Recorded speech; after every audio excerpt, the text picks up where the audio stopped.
Hudson County TV came to Red Bank, where we spoke with Assemblyman Declan Scanlon, who has made his views very public about the parking situation in Hoboken. Injustice bothers me, and this trend towards seeing people as soon as they're in their cars as a revenue source. A number of questionably moral elected officials who stop seeing you as a human being and start seeing you as a mark. Yeah. That they have the legal ability to set up systems designed so they can legally steal from you. That's a problem. Paul Mulshine does a column for the Star-Ledger. He called me last week and mentioned to me that this might have happened to this poor woman in Hoboken who arguably probably did make a mistake and park in the wrong area. But she came back to her car late at night. She's alone, and there's a boot on her car. She has no outstanding warrants. This was a parking violation. But it's outrageous that you would have any local elected officials, or any officials, by the way, design a system that is designed to be a hassle. Never mind designed to probably raise more money. And it's legit. If someone parks illegally, they do have every right to fine people. But to design a system that is purposefully a huge hassle and potentially could strand someone, what if you don't have a credit card? You have to call, there's a number on the boot that you have to call, and you give them a credit card to pay right up front. I think it's $150 plus $68. If you don't have a credit card, because I called, I said, well, I don't have a credit card. They said, well, a debit card. I'm like, well, I don't have a debit card either. So they said, well, we got to call your bank. Well, it was 1:30 in the morning. My bank doesn't have people on standby at 1:30 in the morning. So essentially, I was either going to have to call someone else and get their credit card, who's calling someone at 1:30 in the morning, or sleep on the street, or find a hotel room. You could be stuck on the streets overnight.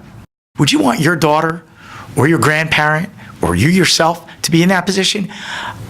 If you have a scofflaw who has many outstanding parking tickets that they're not paying, okay, I can understand you put a boot on then.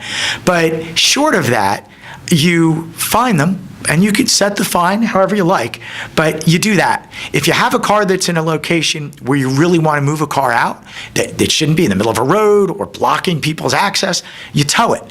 There's no room and there's no reason or justification to put a boot on someone's car when they've just committed a parking offense. That's outrageous. And to expect senior citizens, 75, 85-year-old, would you want your mother? I would look at the mayor and the members of the governing body of Hoboken. Would you want your parents or your children to be in that situation? They got to take this heavy piece of equipment now off the car, and now they have to drive somewhere to give it back. Really, it's a ridiculous policy, and I would applaud them if, now that light has been shined on it, if they just end it. The mayor has indicated that they are looking at their parking policies. They don't need a lengthy examination of this particular part of their parking policies and the practice.